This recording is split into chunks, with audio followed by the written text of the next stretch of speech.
وَإِذَا تُتْلَى عَلَيْهِمْ آيَاتُنَا بَيِّنَاتٍ، اور جب ان پر پڑھی جاتی ہیں ہماری روشن آیات، قَالَ الَّذِينَ لَا يَرْجُونَ لِقَاءَ نَأْتِ بِقُرْآنٍ غَيْرِ هَذَا، تو وہ لوگ جو اللہ سے ملاقات کی امید نہیں رکھتے نا، وہ کہتے ہیں کوئی اور قرآن لے کر آؤ، او بدل، یا اسے تبدیل کر دو۔ یہ قرآن تو اتنا سخت ہے، اے نبی کوئی کمپرومائز کرنے والی سچویشن کو اختیار کرو، قرآن کوئی اور لے کر آؤ۔ یہ میں آپ کو بتاتا ہوں کہ قرآن کی توحید اتنی سخت ہے کہ یہ لاکھوں لوگوں نے اس زمانے میں اس طرح نہیں سنی۔ نبی علیہ السلام کے مجمع میں لاکھوں لوگ نہیں ہوتے تھے۔ حضرت نوح علیہ السلام جب توحید بیان کرتے تھے 950 سال تک صرف 78 بندے ایمان لے کر آئے ہیں، کیونکہ وہ توحید ایسی تھی کہ جن لوگوں نے وہ حق قبول نہیں کرنا، ان کے لیے اس سے زیادہ کڑوی چیز ہی کوئی نہیں ہے۔ جو قبول کر لیں ان کے لیے اس سے زیادہ میٹھی چیز ہی کوئی نہیں ہے۔ انسان اپنی جان دے دیتا ہے لیکن توحید سے روگردانی نہیں کرتا۔ لیکن یہ اس کے لیے جسے بات سمجھ آ جائے یا جو سمجھنا چاہے۔ تو اللہ تعالیٰ فرما رہا ہے کہ جب ہمارے روشن آیات، یعنی بالکل کلیئر کٹ آیات، ننگی باتیں ان کے سامنے کی جاتی ہیں نا، بغیر کسی تردد کے، تو یہ کہتے ہیں کہ اے نبی اس قرآن کو بدل دو یا کوئی اور قرآن لے کے آؤ، ذرا میٹھی میٹھی ذرا باتیں ہوں اس کے اندر۔ یہ کیا سخت سخت باتیں، دیکھ لیں یہ باتیں جتنی آئی ہیں واقعی وہ اسٹریٹ فارورڈ ہے کہ مانو گے جنت ملے گی، نہیں مانو گے جہنم میں جاؤ گے، اور اللہ کو پرواہ بھی نہیں اس کی کوئی۔ قل ما یکون لی ان ابدلہ، اے نبی تم فرماؤ کہ مجھے تو کوئی اختیار نہیں ہے کہ میں اسے بدل سکوں، من تلقاء نفسی، اپنی مرضی سے میں اس میں سے کوئی چیز نہ نکال سکتا ہوں نہ داخل کر سکتا ہوں، مجھے کوئی اختیار نہیں کہ میں اللہ کی کتاب کو بدل سکوں۔ اور یہی بات ختم نہیں ہے، ان اتبع الا ما یوحى الی، میں تو خود پابند ہوں اس وحی کا جو میری طرف کی جاتی ہے، میں تو خود اس کی پیروی کرنے والا ہوں۔ یعنی تم مجھے کہہ رہے ہو کہ قرآن بڑا سخت ہے، اسے بدل دو یا کوئی نیا قرآن لے آؤ، اور میں تو خود پابند ہوں اس بات کا کہ جو میری طرف وحی آئی ہے میں نے بھی اس پہ عمل کرنا ہے۔ صرف تمہیں نہیں بلا رہا اللہ کی طرف، میں نے بھی اپنے رب کا تابع فرمان اسی طریقے سے ہونا ہے جس طرح میں تم سے ڈیمانڈ کر رہا ہوں۔ انی اخاف ان عصیت ربی عذاب یوم عظیم، میں تو خود خوف رکھتا ہوں اس بات کا کہ بالفرض اگر میں نے بھی اپنے رب کی نافرمانی کی تو بڑے دن کا عذاب مجھے بھی آ پکڑے گا۔ لیکن یہ وہ آیت ہے جو سخت ترین آیت قرآن کی، یہ سورہ یونس میں آئی ہے، سورۃ الانعام میں آئی ہے، سورہ الزمر میں آئی ہے۔ قرآن میں 3 جگہ یہ آیت آئی ہے، باقی 2 جگہوں پہ تو ساتھ قل کا بھی لفظ ہے، قل انی اخاف ان عصیت ربی عذاب یوم عظیم، اے نبی تم فرما دو کہ اگر میں بھی اپنے رب کی نافرمانی کروں تو مجھے خوف ہے کہ بڑے دن کا عذاب مجھے بھی آ پکڑے گا۔ یہ تو ہم احتراماً ساتھ بریکٹ میں لگا دیتے ہیں بالفرض، یہ قرآن میں کہیں نہیں ہے، یہاں ان سب نے بریکٹیں لگائی ہوئی ہوتی ہیں۔ تو ان سے ذرا پوچھیں یہ بریکٹیں جو لگاتے ہو تو قرآن کی تعریف کر رہے ہو؟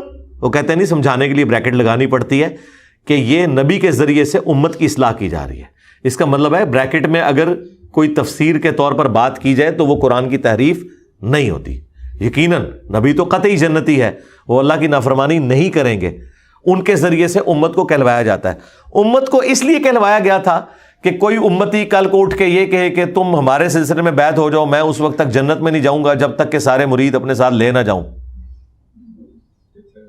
اندازہ کریں، یعنی نبی کے ہوتے ہوئے، نبی کی مبارک زبان سے جب یہ کہلوایا جا رہا ہے کہ نبی تم فرماؤ کہ مجھے خود خوف ہے کہ اگر میں نے اپنے رب کی نافرمانی کی تو بڑے دن کا عذاب مجھے آ پکڑے گا، تو یہ کہتے ہیں یہ اس لیے تھا تاکہ امت کو ڈر سنایا جائے۔ اور امت اتنی دلیر ہے کہ امت کا ایک بابا کھڑا ہو کے کہتا ہے کہ جی میں اس وقت تک جنت میں داخل ہی نہیں ہوں گا جب تک کہ اپنے سارے مریدوں کو لے نہ جاؤں۔ کتنے لے نہ جائیں؟ جسے تو جانا ہے۔ جنت کی گارنٹی تو کوئی نہیں ہے۔ بخاری مسلم دونوں میں حدیث ہے، نبی علیہ السلام نے اپنے ایک ایک رشتہ دار کو پکارا۔ جب سورہ الشعراء کی وہ آیت نازل ہوئی نا کہ نبی اپنے قریبی رشتہ داروں کو ڈر سنائیے، تو نبی علیہ السلام نے اعلانیہ کہا، اے نبی کے چچا عباس، میرے مال سے جو لینا ہے لے لے، اگر اللہ کے حضور تو پکڑا گیا میں تیرے کچھ کام نہیں آؤں گا۔ اے نبی کی پھوپھی صفیہ، میرے مال سے جو لینا ہے لے لے، مال تو میں تجھے دے کے انٹرٹین کر سکتا ہوں، لیکن اللہ کے حضور اگر تو پکڑی گئی میں تیرے کچھ کام نہیں آؤں گا۔ اے نبی کی بیٹی فاطمہ جو جنتی عورتوں کی سردار بھی ہے، بخاری مسلم میں ہے، میرے مال سے جو لینا ہے لے لے، اگر اللہ کے حضور تو پکڑی گئی تو میں تیرے کچھ کام نہیں آؤں گا۔ یہ ساری باتیں کیا اس لیے کی جا رہی تھی کہ اس کے بعد ان آیات اور احادیث کی تشریح آگے سے کی جائے؟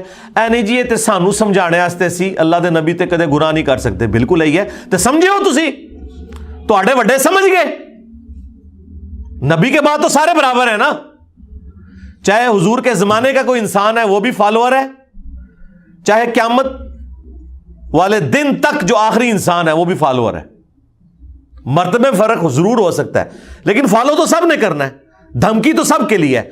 مجھے بتائیں اگر فاطمہ کے لیے دھمکی ہے، باقی تو کوئی صحابی شاہی کوئی نہیں نا، فاطمہ جیسا ہے ہی کوئی نہیں، باقی صحابہ شاہی کوئی نہیں۔ سب سے قریبی حضور کی بخاری مسلم میں حدیث ہے، فاطمہ میرے جگر کا ٹکڑا، جس نے اسے تکلیف دی اس نے مجھے تکلیف دی۔ بخاری مسلم کی حدیث کے جنتی عورتوں کی سردار فاطمہ، اگر حضور ان کے بارے میں یہ کہہ رہے ہیں کہ فاطمہ میرے مال سے جو لے لینا ہے لے لے، اگر اللہ کے حضور پکڑی گئی میں کچھ کام نہیں آؤں گا، اور بخاری مسلم میں حدیث کہ میری بیٹی فاطمہ بھی چوری کرے میں اس کے بھی ہاتھ کٹوا دوں گا، تو سرکار باقی تو کوئی شے نہیں ہے۔ یہ سیدہ فاطمہ کے ذریعے پوری امت کو اناؤنسمنٹ کی جا رہی ہے، اور یہ بابوں کو لے کے بیٹھے ہوئے ہیں۔ بھائی ہم تو نبی علیہ السلام کے زمانے میں بھی کسی شخص کے بارے میں یہ ماننے کے لیے تیار نہیں ہے کہ وہ دھوس اور زبردستی اپنی مغفرت کروا سکتا ہے یا کسی کو ساتھ لے کے جا سکتا ہے جنت میں۔ تمہارے بابے تو شاہی کوئی نہیں، صحابہ جیسا ہے ہی کوئی نہیں، تیرے بابے تو شاہی کوئی نہیں، اہل البیت جیسا ہے ہی کوئی نہیں، تیرے بابے تو شاہی کوئی نہیں۔ تو یہ اسی لیے دیکھیں کام صحیح ڈالا ہے انہوں نے، قرآن ڈائریکٹ نہیں پڑھنا، گمراہ ہو جاؤ گے، ہو گئے گمراہ، سی گمراہ ہو گئے آپ کے نظریات سے، اور آپ گمراہ ہو گئے قرآن و سنت کے نظریات سے۔ ہم آپ کے بزرگوں کے غلط نظریات سے گمراہ ہو کر اسلام کی طرف آ گئے، اور آپ اسلام کے نظریات سے گمراہ ہو کے اپنے بابوں کے پیچھے لگ گئے، کیونکہ آپ نے قرآن و سنت پڑھی نہیں تھی۔